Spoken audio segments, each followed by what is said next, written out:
ഒരിക്കലൊരിക്കല് ഒരു കാട്ടില് ആമയും മുയലുണ്ടായി. ആ ആമ ആരാ ചേച്ചിനെന്ത് പറയുന്നു മുയലിനോട്. അപ്പൊ മുയല് പറഞ്ഞു, നോക്ക്. അപ്പൊ മുയല് ചാടിപ്പോയി.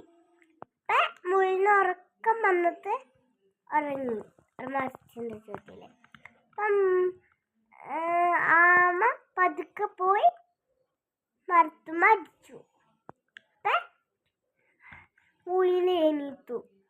അപ്പൊ ഞാനാണ് തോറ്റത് എന്ന് പറഞ്ഞു മുയല് പറഞ്ഞു. എന്നിട്ട്